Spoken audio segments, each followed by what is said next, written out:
we want to let the world know that we recognize Ojaja as number one king in nation, in Nigeria. There's no dispute about it. Even all other kings in the southwest and Nigeria accept Ojaja of Ife as their number one and president of all the kings in Nigeria. Then how can anybody now be disputing that position with him? It's not going to be Iwo. Àwọn òdìtẹ̀ abáǹdìtẹ̀rí kò sí ọ̀tẹ̀ ní ìpàdé wa. Bó tiẹ̀ jẹ́ pé awuyewuye ń lọ pé ìpàdé ọ̀tẹ̀ ní ìpàdé ọ̀tẹ̀. Àwọn òdì àṣepàdé ọ̀tẹ̀. This is our great grandfather, that is Telu, was a direct son of the 18th Oba of Ile Ife. And that is our mama, Oluwo Gbagida. He always established that Oluwo Gbagida happened to be the wife of a chief in Ile Ife. And that is our papa, Obalora. From there, he told us how our father, that is Telu, left Ile Ife, that after there was that reason why he had to leave. There was that story that says, or history that says that he was always kind, and the only thing they could do to make him not to cry again was when they put crown on his head. Then after some time they now believe that this person is a king to be, and like he told us, they now think that if he is a king to be, do you want to have another son from a chief to be a king? They have to tell him to leave Ile Ife for a place that he wishes. But you know, in our custom, they will ask Ifa what to do. So they ask Ifa, what is the way forward? And it was referred through the divination of Ifa Ireko that wherever he finds a talking bird, the bird that speaks like human, that's why he should establish his tongue.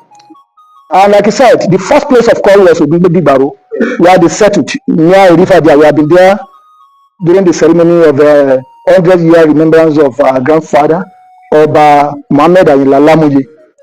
All the places were there that time, and we knew that place. I often said that they should leave that place because they have not gotten to where Ivareku told them that they had to settle. So they left for Eromo near Ibadan. When they got there, they got settled, forgetting the point that they should not settle until they get to a place where there are talking birds. But fortunately, when the dry season came, they couldn't get water. They were searching for water here and there, so they had to leave. Having left that, they came down to Adeke here, where Jikamu, who was the king then, died, and they call the place today Adeke, where Baba died, could not breathe again. So that's where that place is still, where it's very much near here. That's why they call it Adeke. Having said to that, Adeke, they now remember the directive of the Ivareku. There is no live or settle at where there's no bird they're talking about to the left. They sent some people to go and search for where they could get that, and they got it at the market there, Olori area. And having gotten that's where they should settle. They called that place Olori compound because they were able to quickly make chef or building for the Oluwo then, where he was training. And that's because they were able to make a quick house or hut for the Oluwo, then they call it Olori compound. Olori means something that is done fastly. Yeah.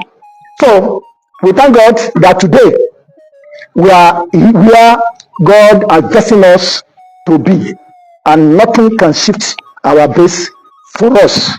And I want to say that he made some other points concerning Oba Adeyeye, Enitan, Ogunwusi. Ojaja is a father. There is no dispute, no controversy about that. And we want our own Baba, Ojaja, having thanked him for using his wisdom as another person, not minding of his age, but where he is a great position. and he's using it very well. I want to thank him for being patient for our own king here, for being subtle, not to be annoyed at him. We want to let the world know that we recognize Ojaja as number one king in nation, in Nigeria. There's no dispute about it. Even all other kings in the southwest and Nigeria accept Ojaja about Ooni as their number one and president of all the kings in Nigeria. Then how can anybody now be disputing that position with him? It's not going to be Iwo. We are for him. It's for us, and he should not be annoyed about what is happening. So we want to thank him for being patient with us. All places and members in the world are very much appreciative of his patience and maturity. Thank you. God bless you. Ẹ bá ti kábíyèsí mọ́ nígbà tí kò sí ọba níbí, gbogbo bàbá tí wọ́n bá jẹ́ high prince a lè lo kábíyèsí fún wọn.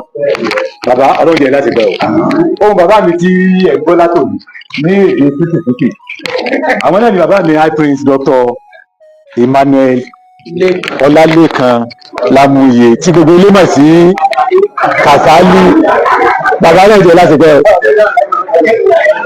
Ní báyìí ètò náà lọ sí Ìfìtì báyìí tí a bá ní gbogbo wa ní ká máa jáde lọ́kọ̀ọ̀kan, ilẹ̀ ó ṣú, ilẹ̀ ó tún mọ́. Ṣùgbọ́n èyí tí a bàbá ní ká sọ kó sì hàn lójú amóhùnmáwòrán ni pé àwọn ọ̀rọ̀ pọ̀ tí a sọ jáde, ṣùgbọ́n wọ́n ní ká sì kọ́kọ́ bẹ̀rẹ̀ látòrí ìtàn bí a ṣe wá láti fẹ̀ wá sí Ìwó. Àbí bẹ́ẹ̀ kọ́ yìí bàbá mi?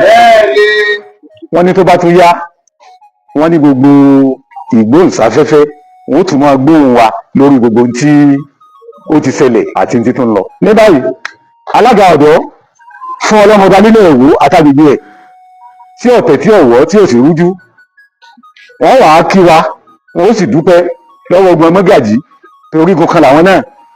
Wọ́n pe àwa ọ̀dọ́ a dá wọn lóhùn, àwọn mọ́gàjì náà tún wá dá wọn lóhùn tí wọ́n sì mọ̀ pé àwọn ò tó mọ́gàjì pè. Wọ́n ó dúpẹ́ lọ́wọ́ yìí mọ́gàjì, wọ́n ó dúpẹ́ lọ́wọ́ àwọn ọ̀dọ́, wọ́n ó sì ṣe àdúrà fún gbogbo wa ní agbára lọ́wọ́ Ọlọ́run. Àdúrà tí wọ́n bá ti fún wa Ọlọ́run jẹ́ kó mú gbogbo wa o.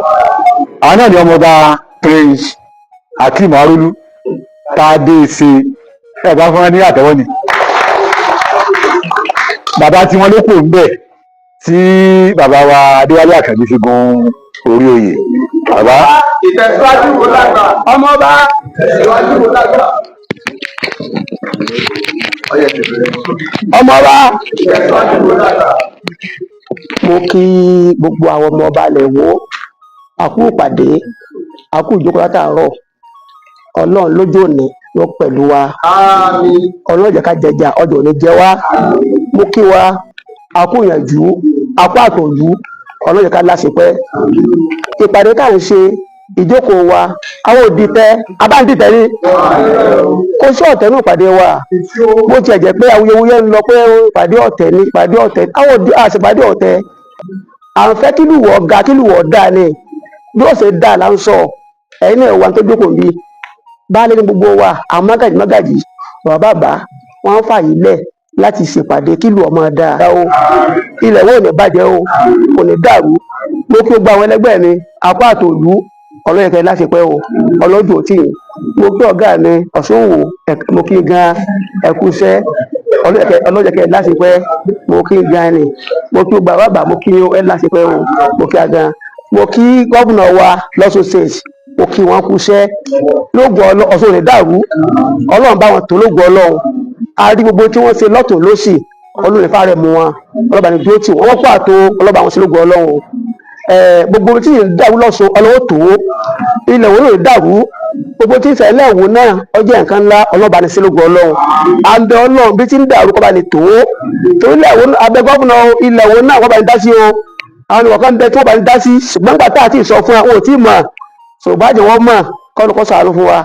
Àwa kí bàbá wa ọ̀nẹ́rìsà a fi wọ́n kí gbogbo ọba lẹ́yìn wa pátá a kí wọ́n kú iṣẹ́ adéhùn adó ò ní gbóná máa wá o gbogbo tó ń darí kò ní dàrú o àwa tó gbọ́ bá gbẹgbẹ ilẹ̀ wò pátá àti wọn kú iṣẹ́ o ilẹ̀ wo ní dá ọ̀tà gbé rẹ o àti àbá kábíyèsí náà kábíyèsí àbọ̀sí àdéhùn àkàndí àkí wọn kábíyèsí wọn kú iṣẹ́ ìlú àkí wọn gánni àwọn òdi tí wọ́n bá o kó lè dá là ń sọ o à ń gbé kó lè dá kó sì dá olóṣèlú kó dá lógo ọlọ́run gbogbo ń tàn bá wọn sọ ọlọ́jọ̀ wọn gbọ́ ọlọ́jọ̀ wọn gbà kó lè dá ní o àwọn òdi fẹ́ o mo kí o gbọ́ ọmọ ọba lẹ̀ wo aláṣepẹ́ o owó ní ìbàjẹ́ o ọlọ́run àlọ́wọ́ àti gbọ́ àṣà àti ìlú àti àwọn kan àti àwọn ìjọ mùsùlùmí àti àwọn awat àti ibot gbogbo pátá àti wọn kú iṣẹ́ ìlú aláṣepẹ́ owó ní ìbàjẹ́ o ẹ̀yin olóyìn náà tẹ́wọ́ akínyìn o ilé tẹ́ fílẹ̀ ẹ bàrà tààfíà o ọlọ́run àlọ́ àwọn ọlọ́kadà onímọ́tò gbogbo wọn gbogbo ń fi ọwọ́ lẹ̀ ìyá lọ́jà bàbá lọ́jà gbogbo lẹ́wọ́ akínyìn ẹ̀kọ́ àtòlú o ẹ láṣepẹ́ o ìwé òde ìbàjẹ́ kò lè dàrú o